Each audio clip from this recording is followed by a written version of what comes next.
ಜಪಾನಿನ ರಾಜಧಾನಿಯಾದ ಟೋಕಿಯೋಯಿಂದ ಸ್ವಲ್ಪ ಆಚೆ ಕಾಲಿಟ್ರೆ ಸಾಕು ಜಪಾನಿನ ನಿಜವಾದ ಬಣ್ಣ ನಿಮಗೆ ಕಾಣಿಸಕ್ಕೆ ಸಿಗುತ್ತೆ. ಆ ಹಚ್ಚ ಹಸಿರ ಕಾಡು, ಆ ರೋಡ್ಗಳು, ಇದರಲ್ಲಿ ಒಂದು ರೋಡ್ ಟ್ರಿಪ್ ಹೋಗ್ತಾ ಇದ್ರೆ ಒಂದು ಒಳ್ಳೆ ಮಜಾ ಇರುತ್ತೆ. ಬಟ್ ಇವತ್ತು ಬೆಳಗ್ಗೆಯಿಂದ ಮಳೆ ಅಂದರೆ ಮಳೆ, ಫುಲ್ ಮಳೆ ಶುರುವಾಗೈತೆ. ಆ ಕ್ಲೌಡ್ಸ್ ನೋಡಿ, ಫುಲ್ ಡಾರ್ಕ್ ಕ್ಲೌಡ್ಸ್ ಆಯಿತಾ. ಈ ಮಳೆ ಯಾವಾಗ ಹೋಗುತ್ತೋ ಅನ್ನೋದು ಗೊತ್ತಾಗ್ತಿಲ್ಲ. ಈ ರೋಡ್ ಟ್ರಿಪ್ ಫುಲ್ ಫ್ಲಾಪ್ ಆಗೋ ಫುಲ್ ಸೀನ್ಸ್ ಇದೆ. ಸೊ ಇವಾಗ ಒಂದು ಒಳ್ಳೆ ಬ್ರಿಡ್ಜ್ ಮೇಲೆ ಹೋಗ್ತಾ ಇದ್ದೀನಿ. ಯೂಶ್ವಲ್ ಆಗಿ ಈ ಬ್ರಿಡ್ಜಿನ ಲುಕ್ ಏನಿದೆ ಅಲ್ಲ, ಅಮೇಝಿಂಗ್ ಆಗಿರುತ್ತೆ. ಬಟ್ ಇವತ್ತು ಮಳೆ ಬರ್ತಾ ಇದ್ರೂ ಒಂಥರ ಲುಕ್ ಇದೆ ನೋಡಿ, ಈ ಥರ ಕಾಣಿಸ್ತಾ ಇದೆ. ಇದು ಬಂದ್ಬಿಟ್ಟು ಪಾರ್ಕಿಂಗ್ ಲಾಟು, ಸರ್ವಿಸ್ ಏರಿಯಾ. ಹೆಸರೇನೋ ಇದೆ, ನಗಾಶಿರೋ ಶಿಂಚಿ ಏನೋ ಆ ತರ ಏನೋ ಇದೆ, ಮರ್ತೋಯ್ತು ಹೆಸರು ನಂಗೆ. ನಾನು ಇವಾಗ ಸದ್ಯಕ್ಕಿರೋದು ಎಕ್ಸ್ಪ್ರೆಸ್ ವೇ, ಟೋಮೆ ಎಕ್ಸ್ಪ್ರೆಸ್ ವೇ ಅಲ್ಲಿ. ಸೊ ಈ ತರ ಇದೆ ನೋಡಿ, ಇಷ್ಟು ದೊಡ್ಡದಾಗಿರೋ ಪಾರ್ಕಿಂಗ್ ಲಾಟ್ ಅಲ್ಲಿ ನಾನು ನಿಂತ್ಕೊಂಡ ಇದ್ದೀನಿ. ಹಲೋ, ನಮಸ್ಕಾರ ಎಲ್ರಿಗೂ, ಹೇಗಿದ್ದೀರಾ? ಸೂಪರ್ ಆಗಿದ್ದೀರಾ ಅನ್ಕೊಂಡ್ಬಿಟ್ಟು ಹೊಸ ವ್ಲಾಗ್ ಸ್ಟಾರ್ಟ್ ಮಾಡ್ತಾ ಇದ್ದೀನಿ. ಇವತ್ತು ನಾನು ಹೊರಟಿರೋದು ಟೋಕಿಯೋ ಇಂದ ಒಸಾಕಾ ಕಡೆಗೆ. ಮಧ್ಯದಲ್ಲಿ ಬಂದ್ಬಿಟ್ಟು ಯಾವ್ದೋ ಒಂದು ಸರ್ವಿಸ್ ಏರಿಯಾ ನಿಂತ್ಕೊಂಡಿದ್ದೀನಿ. ಯೂಸ್ ಮಾಡ್ತಿರೋ ಎಕ್ಸ್ಪ್ರೆಸ್ ವೇ ಬಂದ್ಬಿಟ್ಟು ಟೋಮೆ ಎಕ್ಸ್ಪ್ರೆಸ್ ವೇ ಅಂತ. ಸೊ ಇವತ್ತಿನ ದಿನ ಫುಲ್ ಒಂಥರ ಕೆಡ್ದಾಗೈತೆ ಗುರು. ಯಾಕೆ ಗೊತ್ತಾರೆ, ಬೆಳಗ್ಗೆಯಿಂದ ಮಳೆ ಹೊಡಿತೈತೆ ನಿಂತ್ಕೊಂತಾನೆ ಇಲ್ಲ. ಜಿಟಿ ಜಿಟಿ ಜಿಟಿ ಜಿಟಿ ಜಿಟಿ ಅದು ಬರ್ತಾನೆ ಇದೆ ಮಳೆ ಆಯ್ತಾ ಬೆಳಗ್ಗೆಯಿಂದ. ಸೊ ಏನ್ ಮಾಡೋದಂತ ನನಗೆ ಅರ್ಥ ಆಗ್ತಿರ್ಲಿಲ್ಲ. ಸೊ ಹಂಗಾಗಿ ಒಂದು ಪಾರ್ಕಿಂಗ್ ಲಾಟ್ ಅಲ್ಲಿ ಬಂದು ನಿಂತ್ಕೊಂಡೆ. ಸಖತ್ ಕಣ್ಣು ಎಳಿತಾ ಇತ್ತು. ಸೊ ಆಸ್ ಆಲ್ವೇಸ್ ನಾವು ನಮ್ಮ ಟೀನ ಮಾಡ್ಕೊಂಡ್ ಬಂದಿದೀವಿ. ಏನ್ ಬಿಟ್ರು ಟೀ ಬಿಡಲ್ಲ, ಕರೆಕ್ಟ್ ಅಲ್ವಾ? ಸೊ ಟೀ ಮಾಡ್ಕೊಂಡ್ ಬಂದಿದ್ದೀನಿ. ಸೊ ಟೀ ಕುಡಿದ್ಬಿಟ್ಟು ಸ್ವಲ್ಪ ರಿಲ್ಯಾಕ್ಸ್ ಮಾಡ್ಕೊಂಡ್ಬಿಟ್ಟು ಮಳೆ ಕಡಿಮೆ ಆದ್ಮೇಲೆ ಹೋಗೋಣ ಅಂತ ಪ್ಲಾನ್. ಸೊ ನಡೀರಿ ಹೋಗೋಣ. ಇದೇನಿದೆಯಲ್ಲ, ಇದು ಬಂದ್ಬಿಟ್ಟು ಇವತ್ತು ನಮ್ಮ ಗಾಡಿ. ನನ್ನ ಅಥರ್ವ ನಾನು ತಂದಿಲ್ಲ. ಸೊ ಬೇರೆ ಗಾಡಿನ ನಾನು ಇವತ್ತು ತಂದಿರೋದು. ಸೊ ಗಾಡಿನ ಓಪನ್ ಮಾಡೋಣ ದೇವ್ರೆ. ಇದು ನೋಡಿ, ಹಿಂಗೆ full automatic door opening. So ನನ್ನ ಟೀ ಬಂದ್ಬಿಟ್ಟು ಇಲ್ಲಿದೆ ನಮ್ಮ ಬ್ಲೂ ಫ್ಲಾಸ್ಕ್ ಅಲ್ಲಿ. Keep it simple, always have tea. ನಡೀರಿ ಹೋಗೋಣ. ವೆಂಡಿಂಗ್ ಮಷೀನು, ಅದರ ಮೇಲ್ಗಡೆ ನೋಡಿಪ್ಪ ಇಲ್ಲಿ ನಿಂತ್ಕೊಂಡಿದೆ ಒಂದು ದೊಡ್ಡ ಹೆಲ್ಮೆಟ್. ಸೊ ಇದು ಬಂದ್ಬಿಟ್ಟು ಸಮುರಾಯ್ ಹೆಲ್ಮೆಟ್ ನೋಡಿ ಹೆಂಗಿದೆ, ಫುಲ್ ರೆಪ್ಲಿಕಾ ಮಾಡಿಟ್ಟವ್ರೆ, ಸಕ್ಕತ್ತಾಗಿ ಕಾಣ್ತಾ ಇದೆ. ಸೊ ಇದರಿಂದಾನೇ ನಿಮ್ಗೆ ಗೊತ್ತಾಗಿರ್ಬೇಕು ನಾವ್ ಇವತ್ತು ಬಂದಿರೋದು ಕಂಪ್ಲೀಟ್ ಸಮುರಾಯ್ ಏರಿಯಾಗೆ. ಜಪಾನಿನ ಸೆಂಟ್ರಲ್ ಜಪಾನ್ ಇದೆಯಲ್ಲ, ಈ ಗುಡ್ಡ ಪರ್ವತಗಳ ಮಧ್ಯದಲ್ಲಿ ಸಮುರಾಯ್ಗಳ ಕೋಟೆಗಳಿದ್ವು. ಸೊ ನಾವೇ ಹೋಗ್ತಾ ಇರೋದೇ ಅವನ್ನೆಲ್ಲ ಎಕ್ಸ್ಪ್ಲೋರ್ ಮಾಡೋಣ ಅಂತ, ಹಿಸ್ಟ್ರಿ ಎಲ್ಲ ತಿಳ್ಕೊಳ್ಳೋಣ ಅಂತ. ಬನ್ನಿ, ಫಸ್ಟ್ ನಾವೇನು ಮಾಡೋಣ ಅಂದರೆ ಈ ಪಾರ್ಕಿಂಗ್ ಲಾಟ್ ಒಳಗೆ ಎದ್ಕೊಳ್ಳೋಣ. ಸೊ ನಡೀರಿ ಒಳಗಡೆ ಎಕ್ಸ್ಪ್ಲೋರ್ ಮಾಡೋಣ ಅಂತ ಬಂದೆ. ಇಲ್ಲಿ ನೋಡಿ, ಫುಲ್ಲು ಸಮುರಾಯ್ ಆರ್ಮರ್ಡು ರೆಪ್ಲಿಕಾ, ಆಫ್ಕೋರ್ಸ್ ರೆಪ್ಲಿಕಾನೇ ಇದು. ಸೊ ಹೀಗಿದೆ ನೋಡಿ, ಫುಲ್ ಮುಖ ನೋಡಿದ್ರೆ ಫುಲ್ ಭಯಾನಕವಾಗಿದೆ, ಮೇಲ್ಗಡೆ ಚಂದ್ರಾಕಾರದ್ದು. ಸೊ ಈ ಥರ ಫುಲ್ಲು ಸಮುರಾಯ್ ಡ್ರೆಸ್ ರೆಪ್ಲಿಕಾ ಮಾಡಿಟ್ಟವ್ರೆ ಆಯಿತಾ. ಅದ್ರ ಪಕ್ಕಕ್ಕೇ ಎಷ್ಟೊಂದು ಫೈಲ್ಸು, ಆಮೇಲೆ ಕೀ ಚೈನ್ಸು, ಅದು ಇದು ಏನೇನೋ ಇದೆ. ಆಮೇಲೆ ಇಲ್ಲಿ ಬಂತು ನೋಡಿಪ್ಪ, ಕಾಣಿಸ್ತಾ ಇದೆಯಾ ಕಥನ, ಅಂದರೆ ಜಾಪನೀಸ್ ಬೋರ್ಡು. 1900 ಅಥವಾ 2000 ಎನ್ನಿಗೆ ಈ ಥರದ್ದೊಂದು ಕಥನ ಇದೆ. ಕಟ್ಟಿಗೆಯಿಂದ ಮಾಡಿರೋದ್ರಿಂದ ನೀವು ಆರಾಮಾಗಿ ತೊಗೊಂಡೋಗ್ಬೋದು, ಮೆಟಲಿಂದ ಮಾಡಿರೋದ್ರಿಂದ ನಿಮಗೆ ಬಿಡ್ತಿರ್ಲಿಲ್ಲ. ಸೊ ಈ ಥರದ್ದು ನೀವು 2000 ಎಣ್ಣೆ ಕೊಟ್ಬಿಟ್ಟು ಈ ಥರದ್ದು ಕಥನ ನೀವು ತೊಗೋಬೋದು. ಸಾಕಾಗಿದೆ. ಚಿಕ್ಕದು ಬಂದುಬಿಟ್ಟು 800 ಎನ್ನಿಗಿದೆ. ದೊಡ್ಡದು ಬೇಡ ಅಂದರೆ ಚಿಕ್ಕದ್ರಲ್ಲೂ ನೀವು ತೊಗೋಬೋದು. ಸೊ ಬನ್ನಿ ಮುಂದೆ ನೋಡೋಣ ಏನೇನಿದೆ ಅಂತ. ಸೊ ಕನ್ವೀನಿಯನ್ಸ್ ಸ್ಟೋರಲ್ಲಿ ಅದೇ ನಿಮ್ಮ ಚಿಪ್ಸು ಆಯಿತಾ, ಆಮೇಲೆ ಇಲ್ಲಿ ಚಾಕ್ಲೇಟ್ಗಳಿದ್ದಾವೆ ಆಯಿತಾ, ಮಕ್ಳಿಗೋಸ್ಕರ ಅಂತ. ಆಮೇಲೆ ಇಲ್ಲೂ ನಿಮಗೆ ಪೋಕಿ ಅಂದರೆ ಚಾಕ್ಲೇಟು ಪ್ಲಾಸ್ಟಿಕ್ ಥರದ್ದು, ಆಮೇಲೆ ಮಿಂಟ್ಗಳೆಲ್ಲ ಮಾರ್ತಾಯಿದ್ದಾರೆ, ಚೆನ್ನಾಗಿದೆ. ಅದಲ್ಲದೆ ಬೇರೆ ಏನಿದೆಪ್ಪ ಇದರಲ್ಲಿ ಅಂತ ಹೇಳಿದ್ರೆ, ಇಲ್ಲಿ ನೋಡಿ ಬ್ರೆಡ್ಗಳು ಮಾರ್ತವ್ರೆ. ಸೊ ಜಪಾನಲ್ಲಿ ಯಾರ್ಯಾರು ವೆಜಿಟೇರಿಯನ್ಸ್ ಇದ್ದೀರೋ ಅವರೆಲ್ಲ ಆರಾಮಾಗಿ ತಿನ್ಕೊಂಡು ಬರ್ಬೋದು. ಸೊ ಬ್ರೆಡ್ಗಳಿದ್ದಾವೆ. ಈ ಬ್ರೆಡ್ನ ತಿನ್ನಬೇಡಿ, ಯಾಕಂದರೆ ಇದರಲ್ಲಿ ಕಾಣಿಸ್ತಾ ಇದೆ ನಿಮಗೆ ಸಾಸೇಜ್ ಇದೆ. ಸೊ ಇದು ಹುಡುಕಿದ್ರೆ ನಿಮಗೆ ವೆಜಿಟೇರಿಯನ್ ಬ್ರೆಡ್ ಕೂಡ ಸಿಗುತ್ತೆ. ಜಾಪನೀಸಲ್ಲಿ ಓನಿಗಿರಿ ಅಂತ ಕರೀತಾರೆ. ಸೊ ಅದು ರೈಸು, ಇದರಲ್ಲಿ ಎಷ್ಟೊಂದು ಮೀಟ್ ಇರುತ್ತೆ. ಸೊ ಇದು ಬಂದ್ಬಿಟ್ಟು ಚಿಕನಿಂದ ಮಾಡಿರುವಂಥದ್ದು. ಸೊ ನೀವು ಒಂದು ವೇಳೆ ಚಿಕನ್ ತಿನ್ನೋದಿದ್ರೆ ಇದನ್ನು ತಿನ್ಬೋದು ಆರಾಮಾಗಿ. ಆಮೇಲೆ ಕೆಳಗಡೆ ಬಂದುಬಿಟ್ಟು ಬೆಂತೋ ಬಾಕ್ಸ್ಗಳ ಥರ ಮಾರ್ತಾ ಇದ್ದಾರೆ, ಇದು ಕೂಡ ಚೆನ್ನಾಗಿದೆ. ಸೊ ಈ ಥರ ಐಟಮ್ಗಳಿದ್ದಾವೆ. ಆಮೇಲೆ ಪಕ್ಕಕ್ಕೆ ಜ್ಯೂಸ್ ಇದೆ ನೋಡಿ, ಎಷ್ಟೊಂದು ಜ್ಯೂಸ್ ಇದೆ. ಆಮೇಲೆ ಮಿಲ್ಕು ಆಯಿತಾ, 180 ಎನ್ನಿಗೆ ನಿಮಗೆ ಅರ್ಧ ಲೀಟ್ರ್ ಮಿಲ್ಕ್ ಬರ್ತಾ ಇದೆ. ಸೊ ಅದು ಬಂದುಬಿಟ್ಟು ಇಲ್ಲಿರೋದು. ಆಮೇಲೆ ಕಾಫಿ, ನೀರು, ಈ ಥರದ ಬೇಸಿಕ್ ಎಸೆನ್ಷಿಯಲ್ ಐಟಮ್ಸ್ ಏನಿದೆಯಲ್ಲ ಅದು ನಿಮಗೆ ಎಲ್ಲ ಸರ್ವಿಸ್ ಏರಿಯಲ್ಲೂ ಸಿಗುತ್ತೆ. ಸೊ ಆರಾಮಾಗಿ ಏನೂ ತಂದಿಲ್ಲ ಅಂದ್ರೂ ಟೆನ್ಷನ್ ಇಲ್ಲ. ಸೊ ಏನೋ ಒಂದು ಮ್ಯಾನೇಜ್ ಮಾಡಬೇಕು ಅಷ್ಟು ಸಿಗುತ್ತೆ. ಸೊ ಇವಾಗ ಬನ್ನಿ ಹೋಗಿ ಟೀ ಕುಡಿಯೋಣ. ನಾವು ಟೇಬಲಲ್ಲಿ ಬಂದು ಕೂತ್ಕೊಂಡಿದ್ದೀನಿ. ಸೊ ಟೀ ಬಾಟಲ್ಲು, ಸೊ ಫ್ಲಾಸ್ಕಲ್ಲಿ ತೊಗೊಂಬಂದಿದ್ದೀನಿ. ಕೀಪ್ ಇಟ್ ಸಿಂಪಲ್, ಅವಾಗಲೇ ತೋರಿಸ್ದಂಗೆ ಒಳ್ಳೆ ಮಸಾಲ ಚಾಯ್ ಮಾಡ್ಕೊಂಬಂದಿದ್ದೀನಿ. ಏನಿದ್ರು ಟೀ ಅಂತೂ ಬಿಟ್ಟಿರೋಕ್ಕಾಗಲ್ಲ. ಸೊ ಹಾಗಾಗಿ ಸೊ ಗ್ಲಾಸ್ ತೊಗೊಂಡೆ, ಟೀ ಪೋರ್ ಮಾಡೋಣ. ಒಳ್ಳೆ ಬೆಚ್ಚಗಿದೆ ಗುರು, ಹೊರಗಡೆ ಚಳಿ ಇದೆ, ಒಳಗಡೆ ಬೆಚ್ಚಿಗೆ ಟೀ ಹೋದರೆ ಒಂದು ಬಂದಿರೋ ನಿದ್ದೆ ಏನಿದೆಯಲ್ಲ ಫುಲ್ ಕಳಿಸ್ಕೊಳುತ್ತೆ. ಸೊ ಆರಾಮಾಗಿ ಸೂಪರಾಗಿದೆ. ನಮ್ಮನೆ ನಾವು ಹೊಗಳ್ಕೊತಾ ಇರ್ಬೇಕು ಅವಾಗವಾಗ. ಸೊ ಹಾಗೆ ಟೀ ಸೂಪರಾಗಿದೆ ಅಂತ ಹೇಳ್ಬಿಟ್ಟು ನಾವು ಬೆನ್ನು ತಟ್ಕೊತಾ ಇರ್ತೀವಿ. ಟೀ ಎಂಜಾಯ್ ಮಾಡ್ತೀನಿ. ಅಲ್ಲಿವರೆಗೂ ನೀವು ಹೋಗ್ಬಿಟ್ಟು ಸರ್ವಿಸ್ ಏರಿಯಾ ನೋಡ್ಕೊಂಬನ್ನಿ, ಅಷ್ಟೊತ್ತಿಗೆ ನಾನು ರೆಡಿ ಆಗ್ತೀನಿ ಇಲ್ಲಿಂದ ಹೊರಡೋಕ್ಕೆ. ಸೂಪರ್. ಸೊ ಇಲ್ಲಿ ನೋಡಿ, ಇದೊಂದು ರೆಸ್ಟೋರೆಂಟ್ ಥರ ಕಾಣಿಸ್ತಾ ಇದೆ. ಇದು ರೆಸ್ಟೋರೆಂಟು ಕಮ್ ಸಿಟ್ಟಿಂಗ್ ಏರಿಯಾ ಆಯಿತಾ. ಈ ಕಡೆ ಈ ಪರ್ಟಿಕ್ಯುಲರ್ ಜಾಗ ಏನಿದೆಯಲ್ಲ ಇಲ್ಲಿ ಬಂದ್ಬಿಟ್ಟು ನೀವು ಆರಾಮಾಗಿ ಫ್ರೀಯಾಗಿ ಯೂಸ್ ಮಾಡ್ಬೋದು. ಈ ಕಡೆ ಏನಿದೆಯಲ್ಲ ಇದು ಬಂದ್ಬಿಟ್ಟು ರೆಸ್ಟೋರೆಂಟ್ ಏರಿಯಾ. ಇದು ಬಂದ್ಬಿಟ್ಟು ಗ್ರೀನ್ ಟೀ ಹಾಟು ಆಯಿತಾ. ಸೊ ಇದು ಕೂಡ ಹಾಟ್ ಗ್ರೀನ್ ಟೀ. ಆಮೇಲೆ ಇದು cold water. So hot water ಕೂಡ ನಿಮ್ಗೆ ಇಲ್ಲಿ ಬರುತ್ತೆ. ಸೊ ಆರಾಮಾಗಿ ಫ್ರೀಯಾಗಿ ಸಿಗುತ್ತೆ. ಸೊ ಆರಾಮಾಗಿ ತೊಗೋಬೋದು. ಗ್ಲಾಸ್ಗಳಿಲ್ಲಿದ್ದಾವೆ ನೋಡಿ. ಆಮೇಲೆ ನಿಮಗೆ ಮನೆಯಿಂದ ಏನಾದರೂ ತೊಗೊಂಬಂದಿದ್ರೆ ಬಿಸಿನೀರು ಬೇಕು ಅಂತ ಹೇಳಿದ್ರೆ ಅದಕ್ಕೆ ಕೂಡ ಇಲ್ಲಿ ನಿಮಗಿದೆ. ಸೊ ಇದನ್ನು ನೀವು ಯೂಸ್ ಮಾಡ್ಕೋಬೋದು ಬಿಸಿನೀರಿಗೋಸ್ಕರ. ಆಮೇಲೆ ಫೈನಲ್ ಆಗಿ ಇಲ್ಲೇನಿದೆಯಲ್ಲ ಮೈಕ್ರೋವೇವ್ ಇಟ್ಟೋರು. ಇದು ಫಸ್ಟ್ ಟೈಮ್ ನೋಡ್ತಾ ಇದ್ದೀನಿ ಈ ಥರ ಮೈಕ್ರೋವೇವ್ ಇಟ್ಟಿರೋದು. ಸೊ ಮನೆಯಿಂದ ಏನಾದರೂ ನೀವು ತಿಂಡಿ ಪದಾರ್ಥ ತೊಗೊಂಬಂದಿದ್ರೆ ಅದನ್ನ ಬಿಸಿ ಮಾಡ್ಕೊಂಡು ಕೂಡ ಆರಾಮಾಗಿ ತಿನ್ಬೋದು. ಸೊ ಇದು ಕೂಡ ನೀವು ಆರಾಮಾಗಿ ಯೂಸ್ ಮಾಡ್ಬೋದು. ಇದು ಬಂದುಬಿಟ್ಟು ಸ್ಪೂನು, ಫೋರ್ಕು, ಆಮೇಲೆ ಚಾಪ್ಸ್ಟಿಕ್ಕು ಇವನ್ನೆಲ್ಲ ಆರಾಮಾಗಿ ಯೂಸ್ ಮಾಡ್ಬೋದು ಫ್ರೀಯಾಗಿ. ಇಲ್ಲೇನು ಕಾಣ್ತಾ ಇದೆಯಲ್ಲ ಇದು ಬಂದುಬಿಟ್ಟು ಚಿಕನ್ದು ಐಟಮು. ಇದು ಬಂದುಬಿಟ್ಟು I think pork item, beef item ಇದೆ.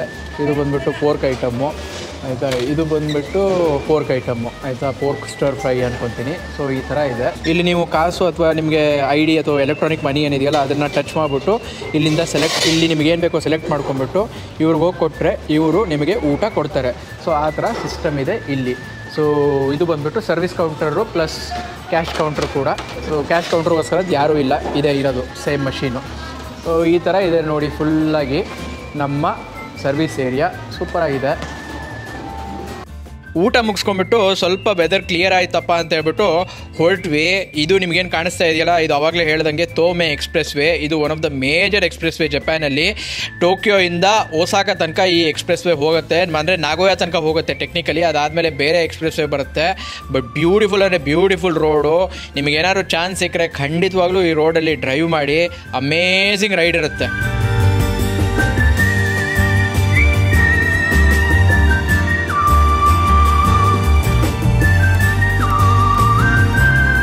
ಕ್ಲಿಯರ್ ವೆದರ್ ಬಂತು ಅಂತ ಫುಲ್ ಖುಷಿಯಾಗಿಬಿಟ್ಟಿದೆ. ಬಟ್ ಇಲ್ಲಿ ನೋಡಿ ಆ ಖುಷಿ ಅಷ್ಟರಲ್ಲೇ ಮುಗಿದೋಗ್ಬಿಡ್ತು. ಮತ್ತೆ ಶುರು ಮಳೆ ಹೆಂಗೆ ಹೊಡಿತಾ ಇದೆ ಅಂದರೆ ಮೊದಲಿನಕ್ಕಿಂತ ಇನ್ನೂ ಜಾಸ್ತಿ ಆಗಿಬಿಡೈತೆ ಮಳೆ.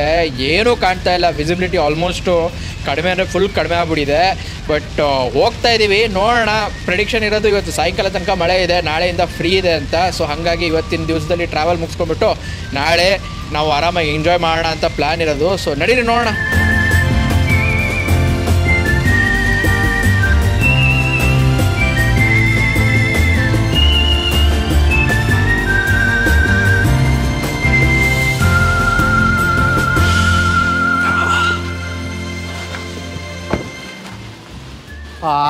ಗುರು ಅಮೇಝಿಂಗ್ ಡ್ರೈವ್. ಏನ್ ಮಳೆ ಅಂತೀರಾ, ಆ ಮಳೆಯಲ್ಲಿ ಓಡಿಸ್ಕೊಂಡು ಬಂದು ಫೈನಲ್ ಆಗಿ ಹಿಕೋನೆ ಸಿಟಿಗೆ ಬಂದು ನಿಂತ್ಕೊಂಡಿದೀವಿ. ಇವತ್ತಿನ ಹಾಲ್ಟ್ ಬಂದ್ಬಿಟ್ಟು ಹಿಕೋನೆ ಸಿಟಿಲಿ ಇರೋದು. ಯಾಕಪ್ಪ ಅಂತ ಹೇಳಿದ್ರೆ ಕ್ಯೋತೋ ಅಲ್ಲಿ ಕೇಳಕ್ ಹೋಗ್ಬಿಡಿ ಅಷ್ಟು ಪ್ರೈಸ್ ಇತ್ತು ಹೋಟೆಲ್ಸ್ಗಳದ್ದು. ಸೊ ಹಂಗಾಗಿ ನಾವು ಅಲ್ಲಿ ಬುಕ್ ಮಾಡ್ಲಿಲ್ಲ. ಇವತ್ತಿರೋದು ಹಿಕೋನೆ ಸಿಟಿಲಿ. ಸೊ ಇಲ್ಲೇ ಹಿಕೋನೆ ಸಿಟಿನ ಎಕ್ಸ್ಪ್ಲೋರ್ ಮಾಡೋಣ ಅಂತ. ಅದಕ್ಕಿಂತ ಮುಂಚೆ ಹೊಟ್ಟೆ ಪೂಜೆ ಮಾಡ್ಬೇಕಲ್ಲ. ಹೊಟ್ಟೆ ಪೂಜೆ ಮಾಡೋಕ್ಕೋಸ್ಕರ ನಮ್ಮ ಫೆಮಿಲಿಯರ್ ರೆಸ್ಟೋರೆಂಟ್ಗೆ ಬಂದಿದ್ದೀನಿ. ಬನ್ನಿ ತೋರಿಸ್ತೀನಿ ಯಾವ್ದು. ಗೊತ್ತಾಯ್ತಾ, ಕೋಕೋ ಕರಿ. ಇವಾಗ ಇಂಡಿಯಾಲು ಸ್ಟಾರ್ಟ್ ಆಗೈತೆ. ಬೆಂಗಳೂರಲ್ಲಿ ಬಂದಿದೆಯಾ ಇಲ್ವಾ ಗೊತ್ತಿಲ್ಲ ನನಗೆ.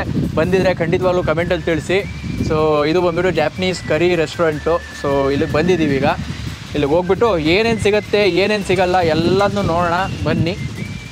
ಕೋಕೋ ಕರಿ ರೆಸ್ಟೋರೆಂಟಿಗೆ ಬಂದಿದ್ದೀನಿ. ಕೋಕೋ ಕರಿ ರೆಸ್ಟೋರೆಂಟಲ್ಲಿ ನಿಮಗೆ ವೆಜಿಟೇರಿಯನ್ ಯಾರ್ಯಾರು ಇದ್ರೋ ವೆಜಿಟೇರಿಯನ್ ಸಕ್ಕತ್ತಾಗಿರೋ ಆಪ್ಷನ್ಗಳು ಬರ್ತವೆ. ಅಂದರೆ ಕಂಪ್ಲೀಟಾಗಿ ವೆಜಿಟೇರಿಯನ್ ಕರಿ ಆಯಿತಾ. ಏನು ಮೀಟ್ ಹಾಕದೇ ಇರೋ ಕರಿ ಕೂಡ ನಿಮಗೆ ಸಿಗುತ್ತೆ. ಸೊ ಅದನ್ನು ನೀವು ಆರಾಮಾಗಿ ಚೆಕ್ಔಟ್ ಮಾಡಿ ಆರ್ಡರ್ ಮಾಡ್ಬೋದು. ಅದನ್ನು ಕೋಕೋ ವೆಜಿಟೇರಿಯನ್ ಬೇಸ್ಡ್ ವೆಜಿಟೇರಿಯನ್ ಕರಿ ಅಂತಾರೆ. ಅಂದರೆ ಅದರಲ್ಲಿ ಯಾವುದೇ ಮೀಟ್ ಇಂಗ್ರೀಡಿಯೆಂಟು ಅನಿಮಲ್ ಇಂಗ್ರೀಡಿಯೆಂಟು ಇರಲ್ಲ. ಸೊ ಹಾಗಾಗಿ ನೀವು ಆರಾಮಾಗಿ ಆರ್ಡರ್ ಮಾಡ್ಬೋದು. ಕೋಕೋ ವೆಜ್ ಬೇಸ್ ಅಂತ ಕರಿತಾರದನ್ನ. ಆಮೇಲೆ ನೀವು ಬರೀ ಚಿಕನ್ ಬೇಕು ಮತ್ತು ಪೋರ್ಕ್ ಎಲ್ಲ ತಿನ್ನಲ್ಲ ಅಂತ ಹೇಳಿದ್ರೆ ವೆಜಿಟೇರಿಯನ್ ಕರಿ ಬೇಸಲ್ಲಿ ನಿಮಗೆ ಚಿಕನ್ ಕೂಡ ಹಾಕ್ಕೊಡ್ತಾರೆ. ಸೊ ಅದನ್ನು ಕೂಡ ನೀವು ಟ್ರೈ ಮಾಡ್ಬೋದು. ಅದು ಬಿಟ್ಟು ನಾರ್ಮಲ್ ಆಗಿ ನೀವು ಆರ್ಡರ್ ಮಾಡಬೇಕು ಅಂತ ಹೇಳಿದ್ರೆ ಪೋರ್ಕ್ ಕರಿ ಬೇಸಲ್ಲಿ ನಿಮಗೆ ಎಲ್ಲ ಕರೀಸ್ ಬರುತ್ತೆ. ಸೊ ಅದನ್ನು ನೀವು ಚೆಕ್ಔಟ್ ಮಾಡ್ಕೊಂಡ್ಬಿಟ್ಟು ಆರ್ಡರ್ ಮಾಡ್ಕೋಬೋದು. ಎಷ್ಟೊಂದು ಚಿಕನ್ ಆಪ್ಷನ್ಸ್ ಬರುತ್ತೆ. ಆಮೇಲೆ ಎಷ್ಟೊಂದು ಪೋರ್ಕ್ ಮತ್ತು ಬೀಫ್ ನೀವು ತಿನ್ನೋದಿದ್ರೆ ಅದು ಕೂಡ ಆಪ್ಷನ್ಸ್ ಬರುತ್ತೆ. ಫೈನಲ್ ಆಗಿ ಫುಡ್ ಬಂತು. ನಾನು ಆರ್ಡರ್ ಮಾಡಿರೋದು vegetarian curry with vegetarian base. ಅಂದರೆ ಫುಲ್ ವೆಜಿಟೇರಿಯನ್ನೇ, ಇದರಲ್ಲಿ ಏನೂ ಇಲ್ಲ. ಆಮೇಲೆ ಸ್ವಲ್ಪ ತರಕಾರಿಗಳನ್ನ ಹಾಕಿ ಕೊಟ್ಟಿದ್ದಾರೆ. ತರಕಾರಿ ಮೇನ್ ಬಂದ್ಬಿಟ್ಟು ಅದೇ ಆಲೂಗಡ್ಡೆ ಇದೆ ಆಯಿತಾ. ಆಮೇಲೆ ಏನಂತಾರೆ ಅದಕ್ಕೆ ಕ್ಯಾರೆಟು ಆಯಿತಾ. ಅದ್ರ ಜೊತೆಗೆ ಆನಿಯನ್ನು, ಆಮೇಲೆ ಸ್ವಲ್ಪ ಬೀನ್ಸ್ ಕೊಟ್ಟಿದ್ದಾರೆ. ಇದ್ರ ಜೊತೆಗೆ ನಿಮಗೆ ಸ್ವಲ್ಪ ಖಾರ ಜಾಸ್ತಿ ಬೇಕು ಅಂತ ಹೇಳಿದ್ರೆ ನೀವು ಸ್ಪೈಸ್ ಲೆವೆಲ್ಸ್ನ ಇನ್ಕ್ರೀಸ್ ಮಾಡ್ತಾ ಹೋಗಬೇಕು. ಇಲ್ಲಿ ಮಿನಿಮಮ್ ಬಂದುಬಿಟ್ಟು 1 ಅಂತ ಬರುತ್ತೆ, ಅಥವಾ ಅದಕ್ಕಿಂತ ಕೆಳಗಡೆ ಹನಿ ಹಾಕಿ ಕೊಡ್ತಾರೆ, ಜೇನುತುಪ್ಪ ಹಾಕ್ಬಿಟ್ಟು ಕೊಡ್ತಾರೆ. ಫುಲ್ ಸ್ವೀಟಾಗಿರುತ್ತೆ. ನಾನು ತೊಗೊಂಡಿರೋದು 4 ಲೆವೆಲ್ 4. ಮ್ಯಾಕ್ಸಿಮಮ್ ಬಂದುಬಿಟ್ಟು ಲೆವೆಲ್ 10 ಅಥವಾ ಲೆವೆಲ್ 20 ಬರುತ್ತೆ. ಅಲ್ಲಿವರೆಗೂ ನಾನು ಟ್ರೈ ಮಾಡಿಲ್ಲ. ಸೊ ಈ ಥರ ಇದೆ. ಅದ್ರ ಜೊತೆ ಒಂದು 150 ಗ್ರಾಮ್ಸ್ ರೈಸು ನಾನು ತೊಗೊಂಡಿದ್ದೀನಿ. ತಿಂದು ನೋಡೋಣ ಬನ್ನಿ ಹೆಂಗಿದೆ ಅಂತ ಖಾರ. ಓಕೆ, ಅಂದರೆ ಇದು ಖಾರ 2 ಟೈಪ್ ಇದೆ. ಒಂದು ಮೆಣಸಿನ್ಕಾಯಿ ಖಾರನೂ ಇದೆ, ಪ್ಲಸ್ ಪೆಪ್ಪರ್ ಖಾರನೂ ಇದೆ ಅನಿಸುತ್ತೆ. ಸೊ ಚೆನ್ನಾಗಿದೆ, ಒಳ್ಳೆ ಮಜಾ ಬರುತ್ತೆ. ಎಲ್ಲ ಕಡೆಯಿಂದ ಬೆವರು ಹಿಡಿಯೋದಿದೆ. ಬನ್ನಿ ಊಟ ಮಾಡೋಣ.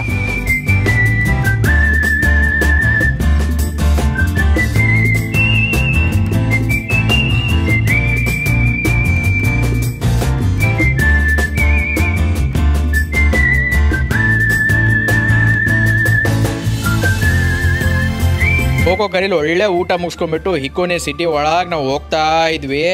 ಈ ಸಿಟಿ ರೋಡ್ಗಳು, ಚಿಕ್ಕ ಚಿಕ್ಕ ಸಿಟಿ ರೋಡ್ಗಳು ಈ ಥರ ಇದಾವೆ ನೋಡಿ ಜಪಾನಲ್ಲಿ.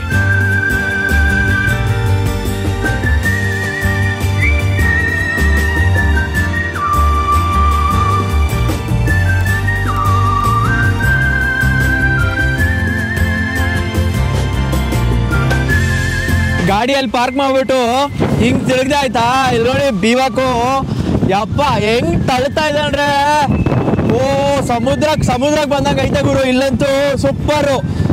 ಇಲ್ಲಿ ನೋಡಿ ನನ್ನ ಮುಖ ಎಷ್ಟು ಗಾಳಿ ಇದೆ ಅಂದ್ರೆ ಎಲ್ಲ ಕಡೆಯಿಂದ ಹಿಂದೆ ತಳ್ಳುತ್ತಾ ಇದೆ, ಹಂಗೆ ಬ್ಯೂಟಿಫುಲ್ ಆಗಿದೆ ಮಾತ್ರ ವ್ಯೂ.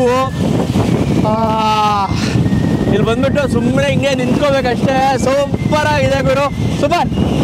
ನೋಡಿ ಪ್ರಕೃತಿಯ ರೌದ್ರ ತಾಂಡವ ಹೆಂಗಿದೆ ಇವತ್ತು. ಮಳೆ ಬಂದು ನಿಂತ್ಕೊಂಡ್ಮೇಲೆ ಮೋಡಗಳು ನೋಡಿ ಹೆಂಗ್ ಕಾಣಿಸ್ತಾ ಇದೆ, ಒಂದೊಂದು ಫುಲ್ಲು ಡೈನಾಮಿಕ್ ಶೇಪಲ್ಲಿ ಮೋಡಗಳು, ಅದ್ರ ಕೆಳಗಡೆ ನೀರು, ಗಾಳಿ ಹರ್ಕೊಂಡು ಬರ್ತಾ ಇದೆ. ನನಗಂತೂ ಫುಲ್ ತಳ್ಳುತ್ತಾ ಇದೆ ಇದು, ಯಪ್ಪ.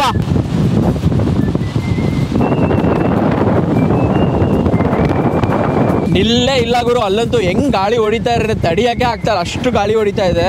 ನಿಮ್ಗೆ ನೋಡ್ಬೋದು, ನಾನು ನಡೀತಾ ಇಲ್ಲ ಆ್ಯಕ್ಚುಲಿ, ಅದೇ ವಿಂಡು ತಳ್ತಾ ಇದೆ ನನ್ನ.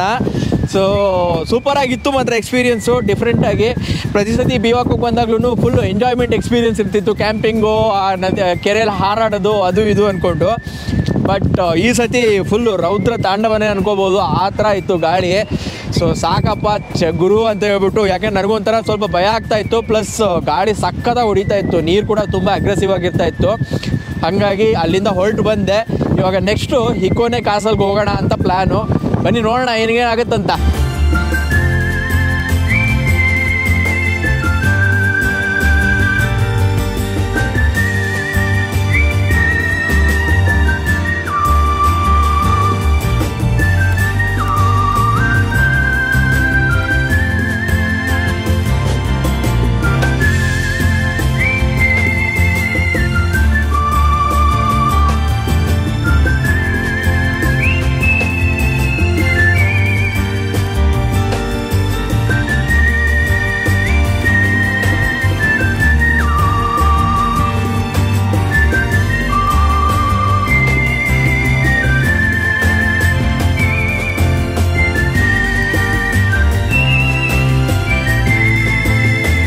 ಸೊ ಇಲ್ಲೇನಿದೆಯಲ್ಲ, ಇದು ಬಂದ್ಬಿಟ್ಟು ಹಿಕೋನೆ ಕಾಸಲ್ದು ಎಂಟ್ರೆನ್ಸು, ಇದು ಸೆಕೆಂಡ್ ಸರ್ಕಲ್ ಅಂತ.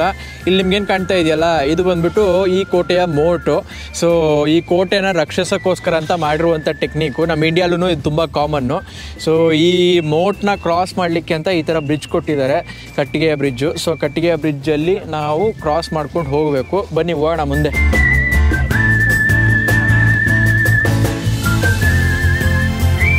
ಸೊ ಇಲ್ಲೇನಿದೆಯಲ್ಲ, ಇದು ಬಂದ್ಬಿಟ್ಟು ಎಂಟ್ರೆನ್ಸು. ಸೊ ಎಂಟ್ರೆನ್ಸ್ಗೆ ಒಳಗಡೆ ಫೀಸು, ಕಾಸಲ್ಲಿ ಒಳಗೆ ಹೋಗ್ಬೇಕಂದ್ರೆ 800 ಏನಿದೆ ಆಯಿತಾ. ಸೊ ಪ್ರಾಬ್ಲಮ್ ಆಗಿದೆ ಇಲ್ಲಿ. ಪ್ರಾಬ್ಲಮ್ ಏನಪ್ಪ ಅಂತ ಹೇಳಿದ್ರೆ, ಇಲ್ಲಿಂದ ನಾವು ಎಂಟ್ರೇನೋ ಆಗ್ಬಿಡ್ತೀವಿ ಆಯಿತಾ, ಒಳಗೆ ಹೋಗಿ ಮೇಲ್ಗಡೆ ಕ್ಯಾಸಲ್ ರೀಚ್ ಆಗೋ ತನಕ 4:45 ಹತ್ರ ಆಗುತ್ತೆ. ಅದೆಲ್ಲ ಕ್ಲೋಸ್ ಆಗುತ್ತೆ, ಕ್ಯಾಸಲ್ ಕ್ಲೋಸ್ ಆಗೋದೇ 4:15 ಕ್ಲೋಸ್ ಆಗುತ್ತೆ. ಸೊ ಹಾಗಾಗಿ ಹೋದ್ರೂ ಯೂಸ್ ಇಲ್ಲ ಅಂತ ಅವ್ರು ಹೇಳಿದ್ರು.